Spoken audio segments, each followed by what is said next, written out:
Hey, this is Enaa in with you in the fight back.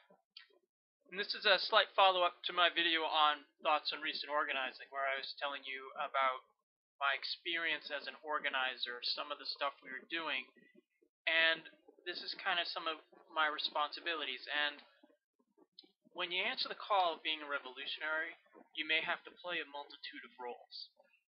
You see, when Lenin argued for an organization of professional revolutionaries, or revolutionaries by trade, depending on your translation, he had this in mind. You may be a speaker. You may have to write articles in the party paper, or perhaps writing code. In times of struggle, you may be leading insurrections, organizing guerrilla armies, or managing food supply. Revolutionaries as diverse as Trotsky and Stalin, Gramsci and Mao, Marx and Che fulfilled many varied roles. For my own part, I've recently been made a secretary of my organization. Now, being a secretary is certainly not filled with the type of glamour as other roles a revolutionary may be expected to perform. The background to this is quite simple.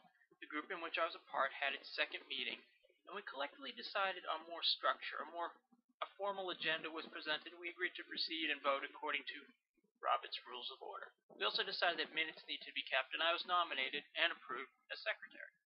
As a member of Freedom Road, we did have an agenda for meeting.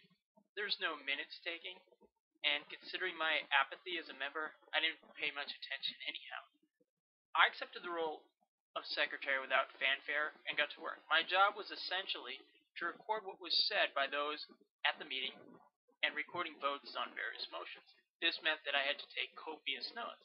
It's not much of a challenge for me. As a college student, I often took 6 or more pages of notes during a single class. However, to those who don't have a quick hand, being a note taker may not be a good choice. The meeting lasted roughly 2.5 hours, and we adjourned. However, my work was not yet complete. I had to type up the minutes since I did it all in hand at the meeting. Post it for other members. I also had to post the tasks that members were supposed to perform in the interim, including my own, which we'd all voted upon and accepted. I also had to prepare the agenda for the next meeting. The task was not hard, it just took a while to type everything up and post it. Again, being a secretary is not glamorous. For our group, it showed that we were taking things more seriously, trying to create a formalized structure and assign tasks to members.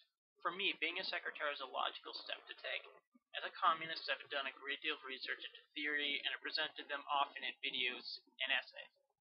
All of this is certainly necessary and acceptable for me as a communist, although I did not have experience per se as a secretary. I was willing to learn. I knew that I was going to make mistakes and I should be corrected for them. As I fulfill my revolutionary duty, I will learn and improve myself, as will comrades in their assigned tasks. A revolutionary by trade must carry out the assigned tasks if they are able. The ruling class is committed to maintaining the system. Communists must have the conviction to do what is necessary to bring that system down, even if it means just being a secretary. Until next time.